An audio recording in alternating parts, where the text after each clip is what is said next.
developments in the transgender bathroom saga unfolding on Capitol Hill. Congresswoman Nancy Mace is going hard against allowing, according to her, biological males in female-only spaces. Mace and other Republicans are pushing to block transgender individuals from using the restroom that they say aligns with their gender identity on, quote, federal property. Digging deeper into that bill, it would also apply to buildings owned by the federal or D.C. governments and may include the district's public libraries, recreation centers, and potentially D.C. public schools. This comes after the election victory of Congresswoman-elect Sarah McBride.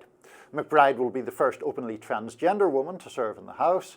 She has said this push from lawmakers is a, quote, attempt to misdirect from larger issues.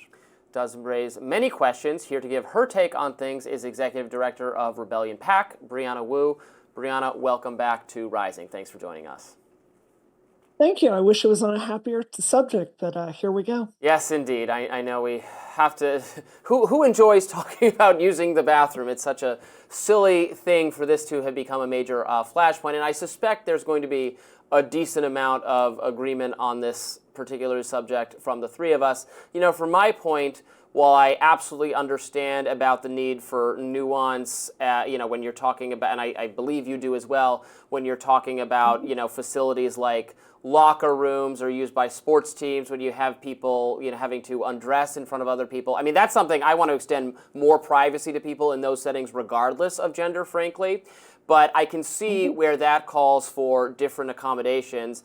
When it comes to bathrooms, I mean, my takeaway from looking at, over Sarah McBride, who I didn't know until this entire controversy started, is that if this person was forced to use the male restroom, I think that would create almost even a greater discomfort in that circumstance, because she is very female presenting and passing, and that this is kind of not a great idea. That's my, gut reaction. What's yours?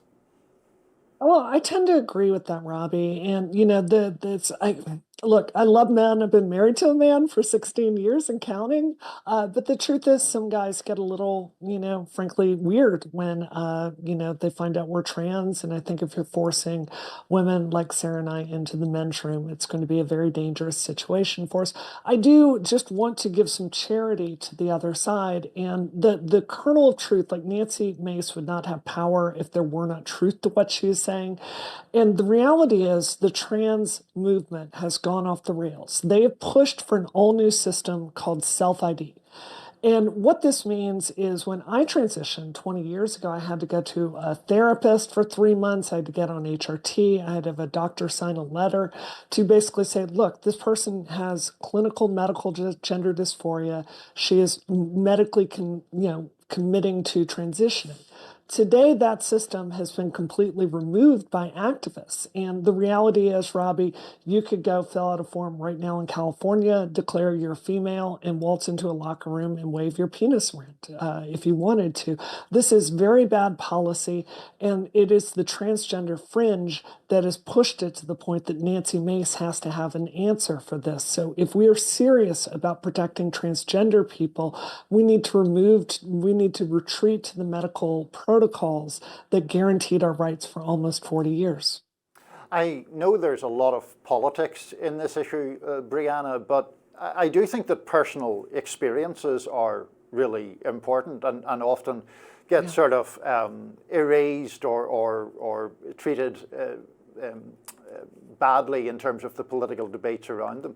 In terms of your transition, how traumatic did you find that? How was it a relief to finally transition? Tell us just a little bit more, if you are willing to do so, about that experience. Of course. I knew something was really, really deeply wrong with me when I was 3 years old. And every time I tried to act in a way that felt natural to me, I got punished. There were not exactly gender-affirming youth clinics in Mississippi in the 80s and 90s. And it took a very, very heavy toll. By 19, I was a full-on drug addict, just trying to get these thoughts about how I desperately wanted to be a woman out of my head. What was really amazing is the instant I got on HRT and I started transitioning, I went from a drug-addicted shut-in to literally a national figure within 5 years. My career took off. I've created I've literally hired over 200 people in my career, and I think most people would say I'm a political leader today. America is a choice. They can give people like me a path to get health care and to contribute to society, or you can deny us legitimacy in the public square and basically spend a lot more money and have a lot of lost talent on the table. So, what I'm asking my fellow Americans is I understand trans civil rights has gone off course. I'm putting a lot of political capital on the line trying to correct that. And you can see Democrats like Seth Moulton trying to step up and guide us back to reality on this. So I think if the American people will be patient for just a year, I think you're going to see some real changes in the way these things are legislated. And I think they'll see public policy that balances the needs of their daughters with the needs of kids who were exactly like I was. Right. There, if you look at the two extreme sides, that there's as you described, an activist fringe on this issue who wants it to be so easy that I think it worries a lot of families to begin invasive medical procedures without properly vetting, as the process you described. That's on one fringe, and then on the other, there are a large number, of people in this country who are socially conservative and say it's men and women and there's nothing you can do to go from one group to the other.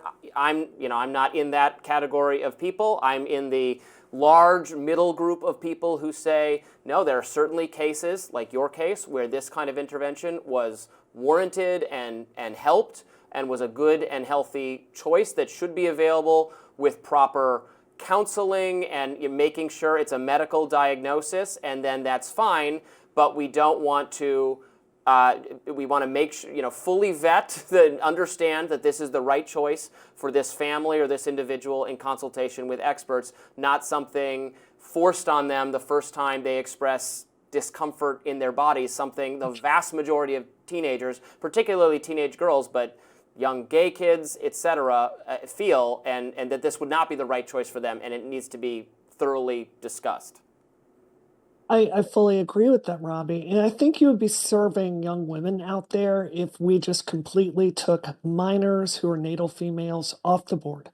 The reality is testosterone will work for them just as well at 25 and 35 and 15.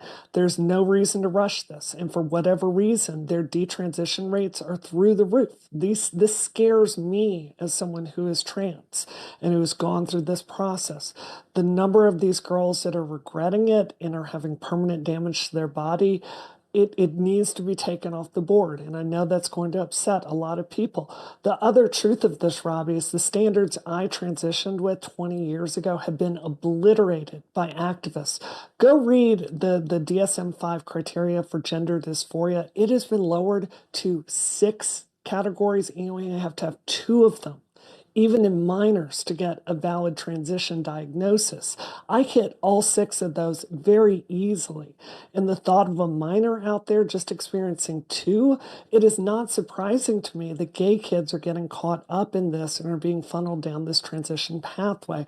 So the truth, Robbie, is WPATH and these medical organizations, they've been hijacked by the lunatic fringe of progressive activism. They are dismantling the medical safeguards.